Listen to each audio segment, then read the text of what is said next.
Salam, hər vaxtınız xeyir olsun.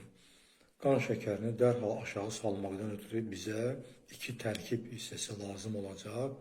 Bundan bir xörək qaşığı hər gün səhər qəbul etdikdə nəinki qan şəkəri aşağı düşür, eyni zamanda xolesterol və triqliseridlərin vəziyyəti normallaşır və qan yağlarının səviyyəsi aşağı düşür.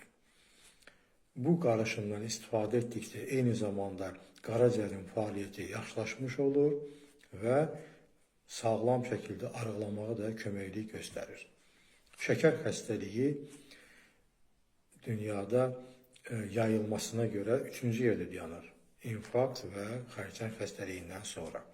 Dünya əhalisinin 6%-i şəkər xəstəliyindən əziyyət çəkir. Şəkər xəstəliyi diaqnozu qoyulubsa, onda sənaye şirniyyatlarından, sənaye makaronları, daha sonra duzlu məmulatlar, qatıq məmulatları, polifabrikatlar, çörək, qazlı şirin sular, spirtli içkilərdən kənar olmaq lazımdır. Meyvə tərəvəzdən çox istifadə etmək lazımdır. Glikemik indeksi aşağı olan qidalardan istifadə etmək lazımdır. Ev şəraitində salatlar hazırlamaq, içkilər hazırlamaq və bunlardan istifadə etmək məqsədə uyğundur.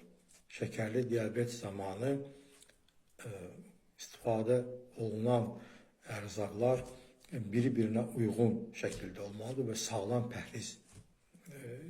pəhrizə üstünlük vermək lazımdır. Bizim istifadə edəcəyimiz iki tərkib kərəvüz və limondur. Kərəviz və limonun qarışığından ibarət olan bu resept istifadə olunduqda nəinki qan şəkəri aşağı düşür, eyni zamanda qanda olan piylər azalır və bu piylər, qan piylərinin, qan yağlarının damar divarında toplaşmasının qarşısı alınır.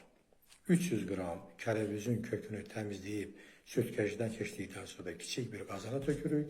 6 ədəd limonu sıxıb üzərinə əlavə edirik.